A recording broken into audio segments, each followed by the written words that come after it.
There was a time before the world knew fear. A time when the sun never left the sky, and the people of the Ashanti lands lived under its endless warmth. But when the sun vanished, stolen without warning, night fell, and never ended. Crops died. Children cried. Shadows moved where they shouldn't. Some say it was a curse. Others whisper it was punishment. But the elders, they speak of something far more terrifying. They say the sun was taken by something that feeds on light, then thrives in darkness. This is the myth they never told you in full, the forgotten truth behind the stolen sun. Long ago, in a forest older than memory, nestled deep within the golden lands of ancient Ashanti, lay the village of Esuma. It was a village kissed by sunlight, blessed with singing rivers and fields heavy with maize. The people believed their son was a gift from Niam, their god, and each dawn, they sang to it, praises carried by drums and dancing feet. Among the villagers was a girl named Afia. Not more than 16 years old, she was the daughter of a woodcarver, a quiet soul with eyes like deep wells. Afia had always felt a strange pull toward the forest's edge, where the light dimmed and the trees whispered in tongues no one else could hear. Her grandmother, Nana Baba, had warned her often, the forest remembers things we've forgotten. Stay where the light can find you. But on the 7th day of the harvest festival, something changed. That morning, the sun did not rise. At first, they blamed the clouds. Then, they blamed the spirits. But by the 2nd day, when the sky remained black and cold, and the chickens refused to leave their coops, fear took root like rot. By the 4th day, the elders called a gathering. Torches flickered, casting uneasy shadows on the faces of the old and wise. Nana Baba stood, leaning heavily on her carved walking stick. "It has happened before," she said, her voice trembling not from age, but from memory. "The sun has been stolen, just like in the tale of Obeng the trickster." The villagers gasped. Obeng was a name children whispered only in dares and night stories. A creature of mischief and madness. A shapeshifter who once tried to steal the heavens. Long ago, Nana Baba began, Obeng grew jealous of the sun's love. He said, "Why must the sun shine on all when I shine on none?" So he trapped it in a pot of endless shadow, sealing it with the bones of forgotten gods. And the world fell. "But that's just a myth," a hunter muttered. Nana Baba looked him in the eye. "And yet, the sun is gone." Afia felt her stomach twist. That night, she dreamed of fireflies swarming a giant clay jar, screaming to be let out. And a voice, low, gurgling, ancient, whispered, "A light belongs to those who dare take it." She awoke drenched in sweat, the smear of black ash on her hands. The next day, a fog rolled into Esuma. Thick, choking, and unnatural. It didn't move with the wind. It moved with intent. Animals vanished. The trees stopped singing. Even the river seemed to freeze mid-flow. Then came the laughter. High-pitched. Childlike. But wrong. Afia heard it fast, outside her window just before dawn, though no one had seen dawn in days. She crept to the shutters and saw only pitch-black mist, and something moving just beyond its veil. It was the shape of a man, but too thin. Too tall. Its arms were too long, and its fingers dragged across the earth like broken spider legs. And it was watching her. She screamed. When her father rushed in, the thing was gone. Only a trail of footprints remained in the dew, not human. Cloven. And facing backward. Panic erupted. The villagers prayed to Niam, burned offerings, even sacrificed a spotless goat. Still, no sun. Still, no end to night. The crops were dying. The elders argued. Children began to disappear. Every time someone vanished, the strange symbol would appear on a tree near their home, a spiral surrounded by 9 lines. It was the mark of Obeng. Nana Baba gathered the remaining elders. "The sun is not gone. It is taken. And we must take it back.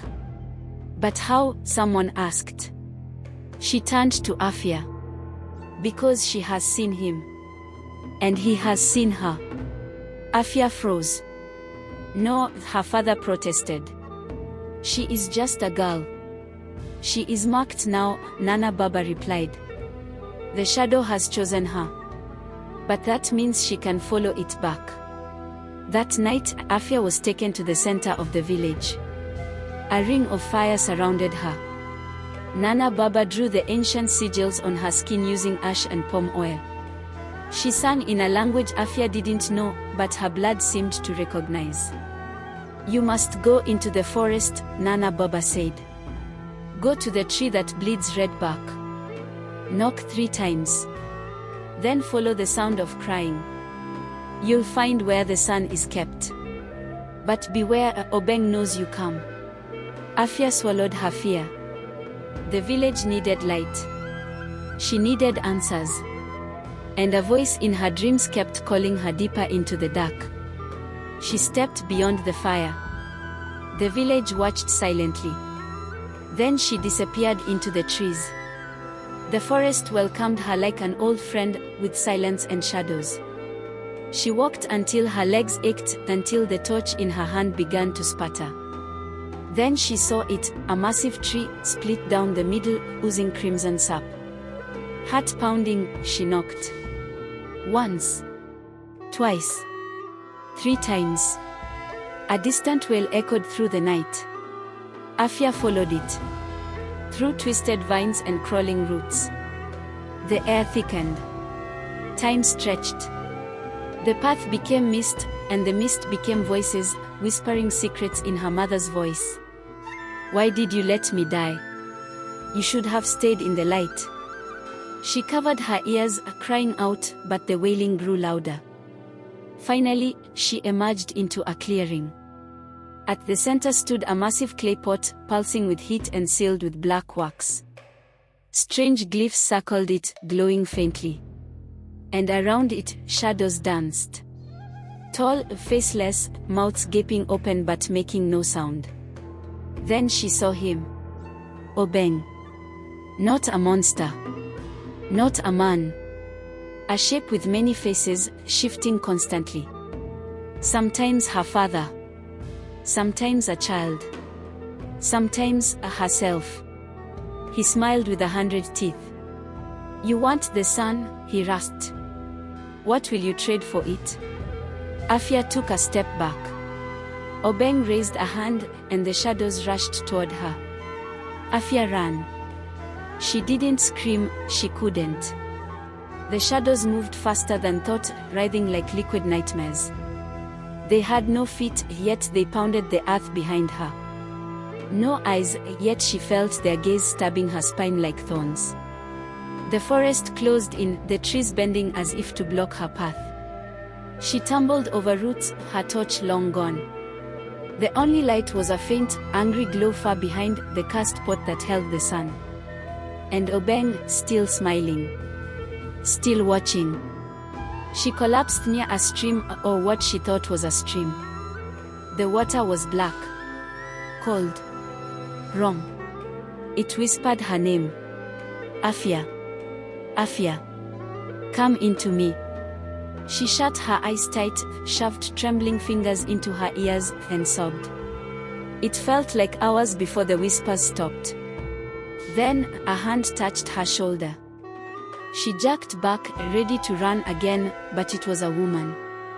Or something that looked like one. She wore a faded wrap of blue and gold, her skin smooth but chalky pale, her eyes dark voids with flickers of fire at the center. Child, she said gently. You are still alive. Afia couldn't speak. Her throat burned. The woman offered her a bowl of something warm. It smelled like ginger and smoke. Afia drank without thinking. The woman sat beside her, staring into the shadows beyond the trees. They will return, she said calmly. You must listen carefully before they do. Who are you? They called me Ajoa. I was a priestess once. Long before the sun was stolen. Afia's heart pounded. "You've been here all this time?" Ajoa nodded slowly. "I followed Obeng once. Like you. I tried to retrieve the sun, and failed." Afia's stomach dropped. "Then it's hopeless." Ajoa turned her void like ice toward her. "No. I failed because I believed the sun was something you could steal back. But the truth is deeper than that. Obeng did not take the sun." Afia blinked. "He didn't." "No," Ajoa said. "He was invited." Afia's blood turned to ice. The people grew greedy. They hoarded light. They turned away from the old ways, stopped giving thanks. The sun heard the silence and began to dim. Obeng saw his chance. He whispered into the hearts of those who had forgotten. He offered them more warmth, more power, more light for a price. What price? Ajoa looked toward the cast pot. Their memories. Their gratitude. Their songs. That is why the light was sealed away, not stolen, but forsaken. Afia sat still for a long time. Her mind raced. The village had stopped the sunrise songs years ago. No one prayed at dawn anymore. They took light as their right, not their blessing. "So what do I do?" she whispered. "How do I fix it?" Ajoa reached into a leather pouch and pulled out a shard of obsidian. It glowed faintly in her palm. "This will open the jar," she said. "But if you are not ready, if your heart is clouded, it will shatter you instead. You must face the darkness, not outside, but inside." Afia took the shard. It pulsed, warm and cold at once, as if alive. "Go back to the pot," Ajoa said. "And remember who you are, not just your name. Remember what your people have forgotten." Then Ajoa stood and walked into the trees, vanishing as silently as she'd appeared. Afia returned to the clearing. The shadows were waiting. They hissed and writhed, circling her like vultures. But she walked forward. Obeng watched, his face shifting, her mother, her brother, Nana Baba, herself. His form rippled with memory and mockery. "You came back," he said with false delight. "What a brave little bird. Shall I eat you now, or later?" Afia gripped the obsidian shard and raised her voice. "You don't scare me." Obeng tilted his head. "No. I've seen what you are. You're not a god. You're a hole. A hollow thing. You feed on what we forget." Obeng hissed, his teeth growing long. The shadows lunged, but stopped, snarling at the glow of the shard in Afia's hand. "Give me the sun," she said. Obeng stepped aside. "Then take it." She approached the pot. The glyphs on its surface shifted like insects. Her legs trembled. She pressed the shard into a small, round indentation. It fit perfectly. The pot shuddered. The wax seal cracked. Then, screams. Not from Afia. Not from Obeng. From the shadows. They shrieked, flailing, unraveling like smoke. Obeng screeched, clutching his melting face. "You fool. If the light returns, you return. You'll remember everything." Afia's fingers slipped, but she pushed the shard deeper. The pot split wide. Blinding light surged out. Not warm. Not gentle.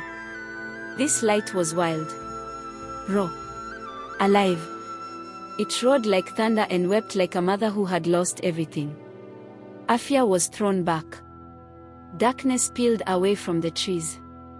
The forest caught fire, not burning, but blazing with golden leaves, silver roots, and branches that sang. Obeng screamed. His body cracked apart, revealing a child inside, a boy with eyes full of sorrow. Then he vanished. Afia woke to sunlight. Real sunlight. Birds sang. The river flowed. The world breathed again. She was lying on the edge of the forest. Villagers gathered around, shielding their eyes from the first sunrise in days. Nana Baba knelt beside her, tears streaking her cheeks. "You brought it back," she whispered. Afia tried to speak, but her voice was raw. Later, as she sat by the fire, children gathered to hear her story.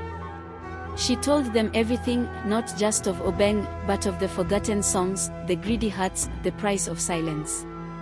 And for the first time in years, the village sang at dawn. But that night, she dreamed again.